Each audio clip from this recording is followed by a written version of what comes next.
Pero tener sangre hipercoagulable en estas condiciones, un sujeto que se ve que come bien, tiene aquí su barriguita, tiene 2 teléfonos celulares, debe hacer poco ejercicio, va en un auto muy confortable, debe caminar poco, etcétera. El chance de que este sujeto tenga un evento de esta naturaleza, pues es alto, ¿verdad? Por el estilo de vida actual y sobre todo si esto se suma a una de las condiciones de trombofilia, pues puede generarse un trombo. Hay 2 tipos de trombofilia, la primaria, que es aquella con la que las personas nacen, y la secundaria, que se debe a muchas cosas. Vamos a hablar fundamentalmente de la primaria. Hace algún tiempo, un sábado en la tarde, estaba yo en mi casa y me habló una muchacha joven diciendo que le dolía mucho el abdomen y que había tenido, que le había visto un cirujano y que la iba a operar. Entonces me dijo, oye, ven por favor, la vi con esta tomografía de abdomen y dije yo, no te operes, está muy claro ahí lo que está pasando y no debes operarte.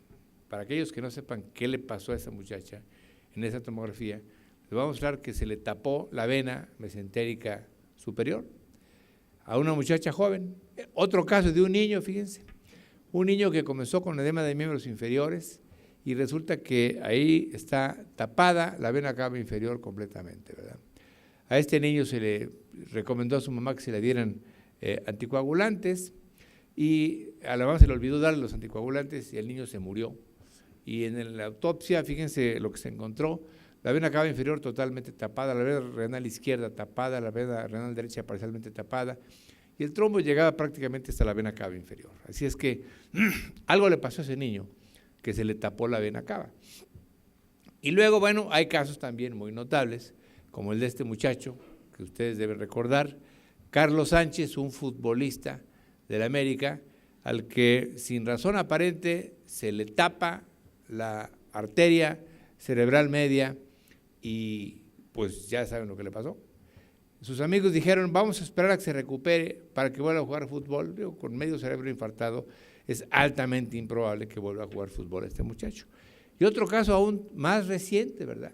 ¿Se acuerdan ustedes de este muchacho también joven, no mexicano, parece que era colombiano, al que primero se le tapa se le tapa la arteria carótida del lado derecho, 2 años después de que se le había tapado la arteria subclavia.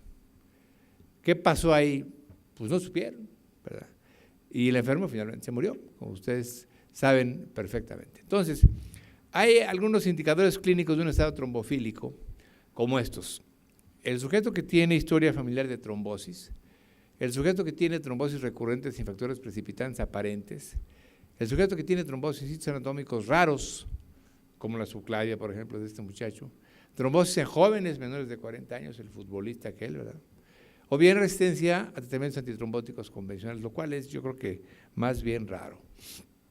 En general, la trombofilia se debe a un desbalance entre el funcionamiento de los mecanismos procoagulantes y los mecanismos fibrinolíticos. Muchas condiciones de trombofilia hereditaria se deben a deficiencias de los inhibidores de la coagulación, como la antitrombina 3, la proteína C, proteína S, o bien alteraciones en el sistema fibrinolítico, que son menos frecuentes que las de los mecanismos antitrombóticos naturales.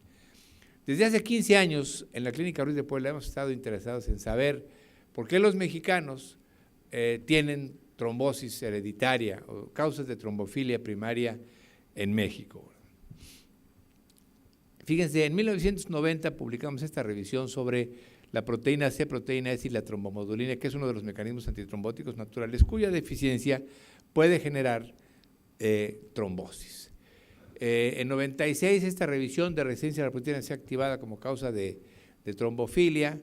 Fíjense, en ese año justamente se describe la explicación por la cual el sujeto hace resistencia a la proteína C activada.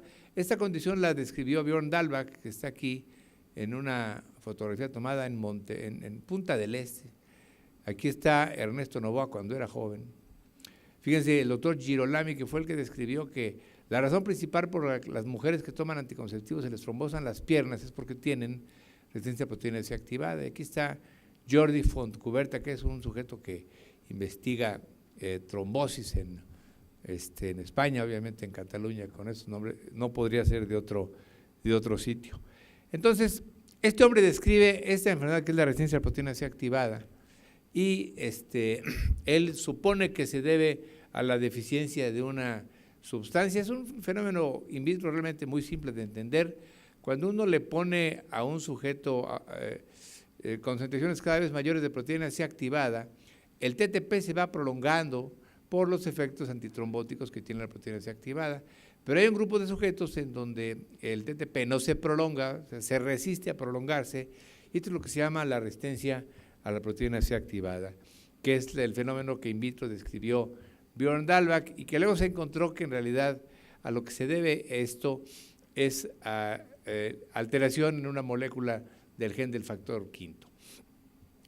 Hay dos razones fundamentales por las cuales una persona puede tener el fenotipo de la resistencia a la proteína C activada, o sea, por la que no prolonga el TTP, las heredadas, que son fundamentalmente mutaciones en el gen del factor quinto, y las adquiridas, que son fundamentalmente por anticoagulante lúpico y o anticuerpos antifosfolípido. Esta en México es ciertamente más frecuente que las formas heredadas.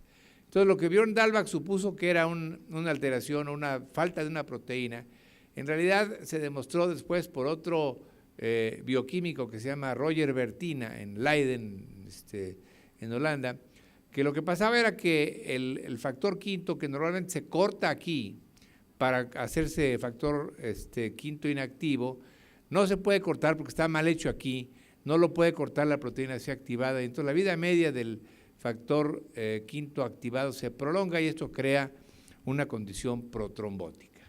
Bien, cuando esto se está comenzando a aclarar, aparecen publicaciones que nos llaman la atención.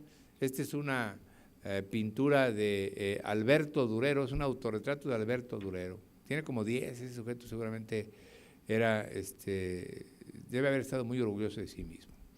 En Alemania, fíjense, esto fue lo que era alemán.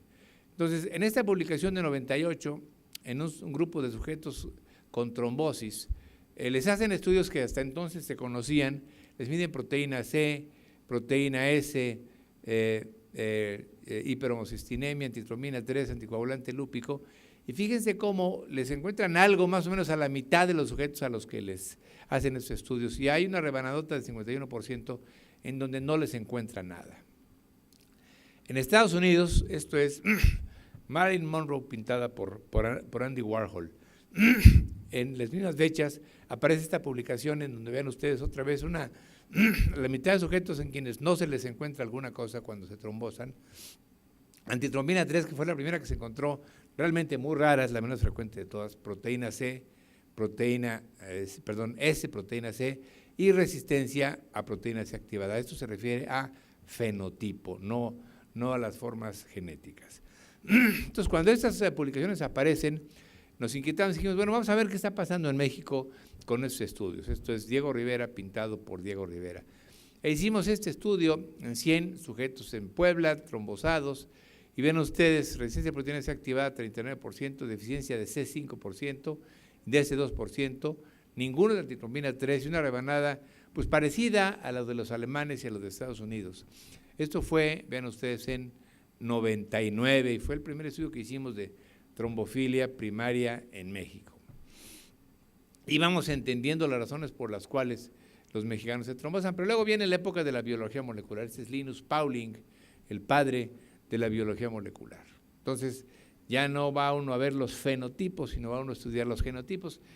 Y para entonces hay 3 condiciones de genes alterados que condicionan trombosis: la mutación esa del gen del factor quinto, de la protrombina y del gen de la metilén tetrahidrofolato reductasa. Entonces decimos, bueno, vamos a hacer en un grupo de pacientes mexicanos estos estudios y hicimos esta segunda parte de estudios. ¿Por qué el factor quinto mutado genera una tendencia a la trombosis? Bueno, porque como ya señalamos al principio, lo que describió Roger Bertina, porque se produce un factor quinto resistente a que lo corte bien la proteína C activada. La mutación de la protrombina causa hiperprotrombinemia, pero debe haber algo más porque los sujetos con hiperprotrombinemia sin esta mutación no se trombosan tanto. Y luego la mutación esta del gen de la metilén tetrahidrofolato reductasa que causa hiperhomocistinemia y disfunción endotelial pues, se sabe que puede ser eso, debe haber otras cosas más. Y ese es un hallazgo que por sí solo probablemente no explique trombosis.